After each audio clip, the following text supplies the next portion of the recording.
I have been doing YouTube for a little bit over 3 months now. In honor of those 3 months, I figured that I would share 3 tips that I have for any person out there that's new to YouTube or wanting to start a channel. Here are 3 tips that I have so far that are things that I would maybe do a little bit differently or focus on a little bit more.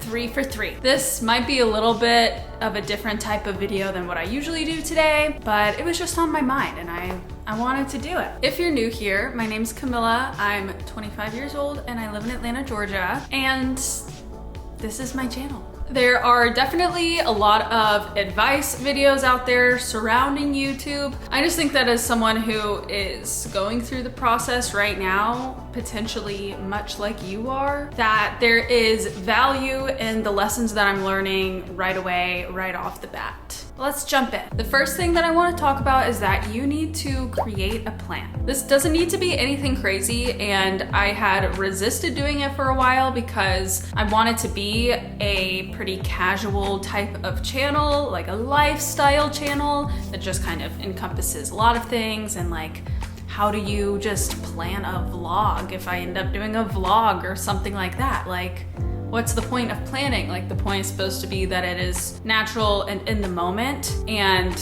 yes, all of that, in my opinion, is completely true. But I think that there's a lot of value in having some sort of structure in mind for the video that you want to make. So whether you have or want to have a lifestyle type of channel, or you want to have a maybe educational, informational type of channel, business focused, whatever it might be, to some extent, within that whole range of categories, I think there is room for you to plan the videos that you want to make. For example, if I'm going to do a day in the life vlog, of course you don't want to write a script for that. I think that it is important and valuable to have a structure to it. If there's an exciting thing happening in that week or that day, I think that it's just good to take even 5 minutes, write out the things that you want to make sure you cover in the video or that you show. And then of course, if your genre of channel is a lot more formal than a lifestyle type of channel, then maybe it is appropriate to write out some of the points you're making, even write a script to a certain extent, but really like have a fully fleshed out outline. But the reason I say this is that from experience so far, anytime I just kind of start a video without having much of a plan in mind or written out, that thing is a pain to edit because there just isn't a great natural flow to it. It's just like, oh, I did this next, like what? And you're just gonna make it harder for yourself. You're just gonna spend a longer amount of time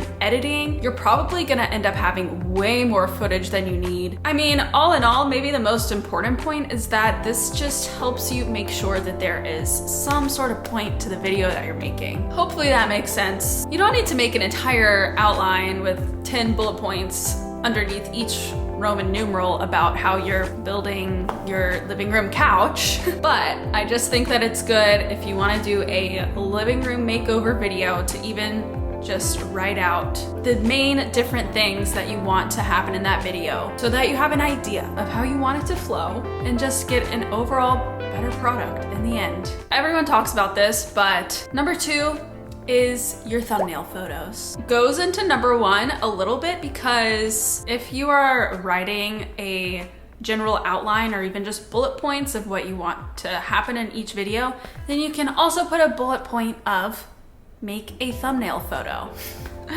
I am actually the absolute worst at this. The majority of my videos so far, I've completely forgotten to try to take a thumbnail photo at all. I didn't ever come up with an idea of the one that I want to make. And so I'm sitting in Canva taking screenshots of random things in the video. In the end, producing probably not the best thumbnail that I could have if I had at least posed for a photo, planned something out. I mean, honestly, I'm not unhappy with any of the thumbnail photos that I've done so far, but I know I could have done better. You know what I mean? Put the thumbnail photo in your little outline that you make for your video so that you don't forget to take one. Maybe even take it at the beginning before you even start filming. Something that's even more helpful is to have an entire thumbnail photo in mind. What do you want the picture to be or the graphic? What is it going to say, if anything? All of those types of things. I just think it is really good to have that in mind and just be thinking about how your thumbnail is going to be maybe different from the title of your video. Obviously, the thumbnail is super important. I would just really suggest writing a reminder everywhere. Every time you go to film a video, don't forget to take a thumbnail photo. And it's just sad when you sit in front of your editing software for way too long trying to come up with a thumbnail photo that just isn't what you would have made if you had more of a choice over it. Okay, and then number 3, set a schedule of when it is that you work on YouTube. Whether it's editing, filming, brainstorming, whatever it is under the umbrella of working on your YouTube channel and your videos, set either a time every day that you're gonna work on it, certain days of the week that you can work on it, whatever it is that works with your schedule. I'm not even talking about like your posting schedule, I'm talking about when you work on the videos. Because if you're watching this video and you're super new to YouTube like myself, or haven't started a YouTube channel at all but are thinking about it, then I think it's safe to assume that YouTube is not your full-time job. So you have to work doing YouTube around everything else going on in your life. Obviously this schedule can change, but you need to set ahead of time slots that you're gonna be working on your YouTube channel so that when things come up and you just wanna watch TV instead or something like that, you can be like, no, I have to go to my YouTube job. I have to do that for 2 hours or whatever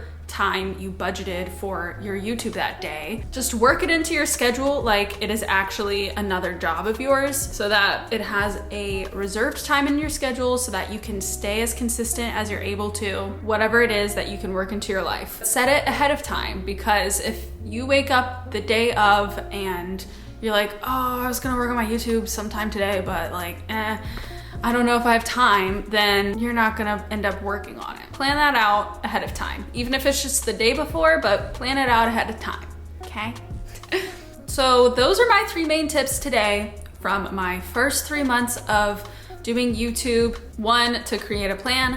2, to really focus and hone in on your thumbnails. 3, to set a solid schedule for yourself. Treat it like a job, you guys, treat it like a job. All of that being said, I do have one regret, and that is that I didn't start sooner. I had been thinking about this for a long time. I'd been thinking more seriously about it for probably the past like 2 years. Obviously, I can't help but think, wow, this is really cool. I'm really enjoying this. Where would I be at if I had only started earlier? It's not a true regret, because it's just, there's no point wasting time regretting. But if you're like me out there overthinking whether you should start it or not, is it weird? Is it embarrassing? Is it cringe? Is it any of these things? I totally hear you, but you might as well just go ahead and start. So that's like, I guess that's my little bonus number 4. Thank you for watching this video. Thank you for being here. If you enjoyed this video, please give it a thumbs up and subscribe to my channel, and I'll see you again next time. Bye.